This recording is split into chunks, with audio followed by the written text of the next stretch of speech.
Bonjour tout le monde. Salut Marie. Salut Julie.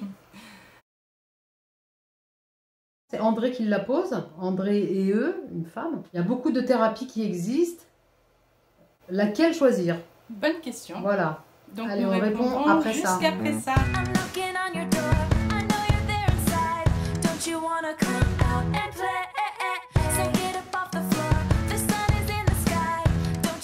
Il y a plein de thérapies qui existent, oui, de plus en plus en plus. De plus en plus en plus.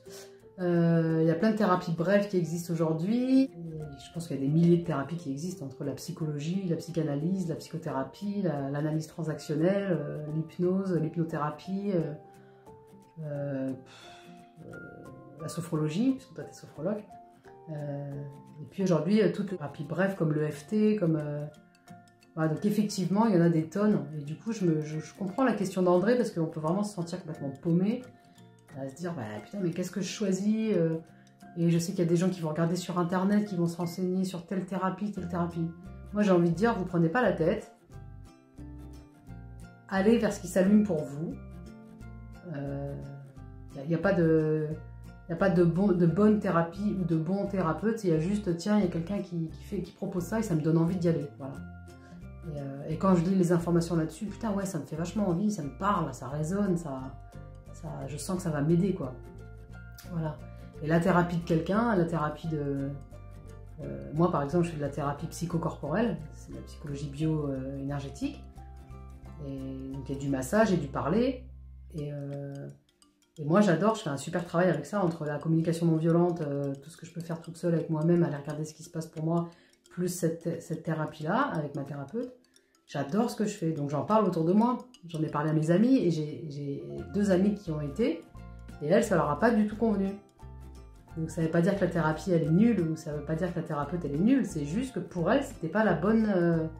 ça n'a pas la bonne couleur, ça n'a pas le bon goût. Voilà, pour moi, c'est comme le reste. On va choisir sa thérapie... de la même façon, c'est-à-dire qu'est-ce qui me donne envie, qu'est-ce qui me fait kiffer, est-ce que ça résonne, est-ce que la personne elle me plaît, parce qu'il n'y a pas de jugement à avoir. Il y a des gens, ils vont pas vous plaire, point, et c'est pas parce qu'ils sont nuls, c'est juste que bah, ça correspond pas à ce que vous cherchez. Voilà, je sais pas trop si j'ai répondu vraiment à André, mais moi c'est un élément de réponse que j'ai déjà, et j'ai hâte de savoir ce que tu vas en dire. Toi Julie, la thérapeute en sophrologie. Alors... les thérapies, il y en a beaucoup, et moi ce qui m'embête dans tout ça, c'est les étiquettes, parce que quand on peut aller voir un thérapeute sophrologue comme moi, et qui a d'autres outils, enfin moi je sais que j'ai plein d'outils, j'ai pas que la sophrologie, et je pense que de plus en plus les thérapeutes ont plusieurs outils, et ils vont s'adapter face à la problématique de la personne. Ils vont utiliser tel ou tel outil parce que c'est plus percutant ou pertinent pour la personne. Je pense que c'est très bien, moi, qu'il y ait plein de thérapies qui émergent. On est vraiment dans une ère où la conscience prend de plus en plus de place, où on travaille sur soi. Voilà, on est dans une éducation émotionnelle plus consciente. Quand je parle avec ma grand-mère, elle n'avait pas du tout les outils qu'on a nous à l'époque où elle avait ses enfants, et ça lui aurait bien simplifié la vie de temps en temps. Donc encore aujourd'hui, à 85 ans, elle découvre des trucs et elle se dit « mais c'est génial, cette époque, vous avez connaissance de tellement de choses ». Quand elle parle avec mes filles qui ont 11 et 17 ans, elle les trouve super matures, super en avance sur leur âge. Je trouve ça super, moi, que tout ça, ça se développe. Après, il y a aussi des fois tout et n'importe quoi. Hein. Il y a des trucs bizarres. Ouais. Maintenant, voilà. Maintenant, comment choisir? Bah, je pense que c'est encore une fois, je vais revenir au cœur. Hein, c'est une rencontre de cœur à cœur, le thérapeute. Des fois, sa technique peut être extraordinaire, mais ça passe pas. Et ça passe pas pour plein de raisons. Ça passe pas parce qu'il ressemble à votre grand-oncle, à votre mère, ou alors c'est sa voix, c'est son apparence physique. Donc c'est vraiment une rencontre, c'est comme on va... Alors c'est pas un ami, mais c'est une rencontre de cœur à cœur. C'est quelqu'un à qui on a envie de se confier et auquel on a confiance qu'il va nous apporter soit des solutions, c'est pas idéal, mais en tout cas des outils de réflexion et des chemins et des prises de conscience à travers ce que lui il a expérimenté et le savoir qu'il va pouvoir transmettre. Donc après, comment choisir? Moi personnellement, comment je choisis, c'est que j'écoute la vie. Donc ça, c'est vraiment moi mon fonctionnement personnel intime. C'est comment je suis en relation avec l'invisible ou ma conscience ou ce qu'il faut que je fasse ou mon chemin. C'est que j'écoute la vie. Et en général, la vie, elle nous amène des choses. Donc je vais entendre parler pour la première fois, disons, de sophrologie. Je vais découvrir ça alors que d'autres personnes connaissent la sophrologie depuis longtemps et moi d'un coup ça va apparaître dans ma vie. Voilà, je vais l'entendre une première fois. Je vais regarder un film et dans le film à un moment donné il y a la copine de l'héroïne qui va dire oui mais je vais à mon cours de sophrologie. Deuxième fois, j'ouvre un magazine. Dans le magazine il parle de la présence à soi, la conscience, il faut travailler sa conscience, bref ça parle de sophrologie. 2 semaines plus tard ou un mois après, des fois on est long à comprendre, mais 2 mois plus tard, on rencontre une copine qui nous dit « Ah ben moi j'ai fait un super travail, j'ai trouvé une super sophrologue. » Bon. Et donc, je vois bien là, à ce moment-là, que la sophrologie, elle est en train de rentrer dans ma vie, elle est en train de taper à la porte, elle est en train de dire « Ouh, je suis là, intéresse-toi peut-être un petit peu à moi. » Et donc à partir de là, comme je suis vigilante, on va remarquer que j'ai déjà toutes les infos. J'ai une copine qui en connaît une, j'ai lu dans un bouquin ce que ça voulait dire, je vois dans un film à quoi ça sert. Et donc au moment où je vais prendre ma décision, je remarque que j'ai déjà plus ou moins toutes les infos et qu'il n'y a plus qu'à franchir le pas. Ouais, super. Une chose qui me vient, en fait, que j'ai pas dit au début et qui en fait est primordiale pour moi, parce que aujourd'hui, on change d'air au niveau de la thérapie, on change d'air R-E. Avant, c'était beaucoup de la psychanalyse, la psychothérapie, où il y avait une relation entre le thérapeute et son patient, on parle même patient. Voilà.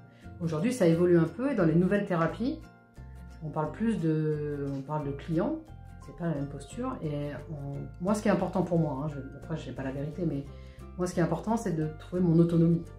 Donc si je tombe sur un thérapeute qui me donne des outils avec lesquels un jour je vais pouvoir me débrouiller toute seule parce que je vais acquérir suffisamment d'autonomie, de confiance en moi, etc. Là c'est le jackpot. Si je tombe sur un thérapeute qui son seul but, conscient ou pas conscient, je jette la pierre à personne, mais qu'il est en posture de lui, il sait, et moi il sait pour moi, et du coup c'est un peu mon sauveur, et je suis son patient, et c'est mon thérapeute, il y a quelque chose qui me gêne, voilà. Bon, après, ça concerne que moi, encore une fois, mais moi, j'ai envie de vous dire, choisissez des thérapeutes qui ont le but de vous rendre autonome. Voilà. Et ça, c'est affiché direct. Il suffit de demander en quoi consiste cette thérapie, c'est quoi le but, et quand est-ce que ça se finit. Voilà.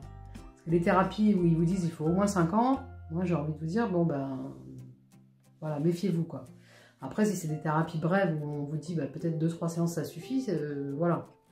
Après, ça, encore une fois, c'est mon opinion. Peut-être que pour vous, vous allez... ça va être parfait d'entamer quelque chose qui va durer 5 ans.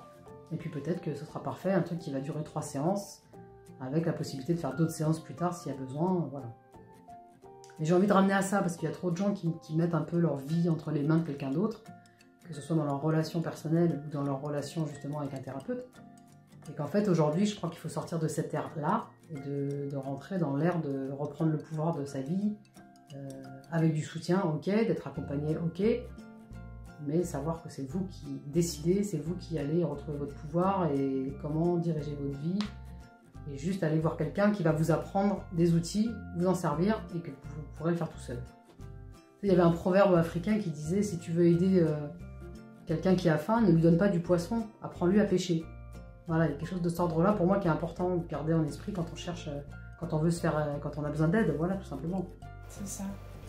Ouais, moi je suis d'accord avec toi. Ce qui m'a plu moi dans la sophro, c'est que tout de suite, au début de mon cursus qui allait durer 6 ans, on m'a dit tu vas transmettre une méthode. Tu ne sais rien de l'autre, tu ne peux rien pour l'autre, tu vas juste lui transmettre une méthode. Tu vas lui apprendre un chemin et qu'il pourra emprunter lui tout seul, de devenir autonome. Donc c'est vraiment passeur d'outils, passeur de méthodes. Et ça n'empêche pas qu'on peut après par la suite aimer cette interaction, avoir ce temps à soi avec quelqu'un qui commence à nous connaître et puis voilà, on est familier, ou en tout cas on est à l'aise avec cette personne, et donc on peut maintenir un rythme une fois par mois, une fois tous les 2 mois, pour juste aller se poser et puis faire un point et se reconnecter. Et aussi parce que dans la vie, il nous arrive des trucs. Il y a quelqu'un qui meurt, on se fait licencier, on a une super promotion, on devient chef, voilà, il faut se positionner différemment. Donc la vie n'est pas un long fleuve tranquille, donc il y a des moments où on a besoin de nouveau de faire un retour à soi. Et si on a un thérapeute avec qui ça passe bien, on est de cœur à cœur et que les outils qu'il nous a transmis, bah, ça fonctionne, on arrive à s'en servir, et ben on peut garder une régularité, ou en tout cas y retourner quand on en a besoin, quoi, tout simplement. Oui, juste de savoir que si on a besoin, on peut aller faire une séance de temps en temps. Voilà, c'est juste... encore une fois, c'est comment je suis maître de ma vie, comment je retrouve ma puissance, ma responsabilité et mon pouvoir, et qu'en même temps, bah, j'ai une conscience que je suis un être humain et que de temps en temps, les êtres humains, bah, on a besoin de soutien. Donc le soutien, ça peut être aussi amené par aller voir son thérapeute ponctuellement, parce qu'il y a un besoin, parce que quelque chose dans la vie se produit. Et que voilà, j'aime bien ce que tu dis. C'est ça. Et moi, ce que je cherche chez un thérapeute et ce que j'espère apporter, c'est juste de s'aimer un peu plus, commencer par ça, de s'aimer un peu plus. Quand on sort d'une séance, si on a un peu plus d'empathie, de douceur envers nous-mêmes, parce qu'on a compris un fonctionnement, un bug, une problématique, et qu'on la voit différemment que de se juger et de se marteler, bah c'est ça qui est important, c'est de s'aimer un peu plus, quoi, de s'apporter plus de douceur et plus d'outils pour alléger notre fardeau ou notre vie. C'est ça, pour moi, c'est ça qui est précieux. Si je sors de chez un thérapeute et que je me sens encore plus mal, ou en stress parce qu'il y a plein de choses que je sais pas et que non, enfin pour moi c'est pas le but. Le but c'est d'aller mieux. Enfin ça paraît con, mais le but c'est d'aller mieux quand même. Le but c'est d'aller mieux, et le but c'est de prendre des outils pour apprendre à s'aimer encore plus et à avoir plein de bienveillance envers soi, et c'est un chemin de vie, ça. Voilà. Ouais. Ben voilà, on espère qu'on a répondu à la question d'André, que ça va l'aider si elle doit choisir un thérapeute, ou ça va vous aider, vous qui écoutez, qui regardez. Et puis, bah, comme d'habitude, si vous avez des questions qui viennent, d'autres sujets qui vous questionnent, eh ben, en commentaire, sous la vidéo YouTube, sous la publication Facebook, comme vous voulez, sont les bienvenus. Ouais. Voilà. Et puis dites-nous, vous, comment vous avez choisi votre thérapeute, pourquoi vous aimez cette thérapie, et si vous y allez régulièrement ou de temps en temps. Ce que ça vous apporte et qu'est-ce que ça vous permet. On se dit à la semaine prochaine. Et on se dit à la semaine prochaine. Passez une bonne semaine. Moi, je vous Prenez embrasse. soin de vous.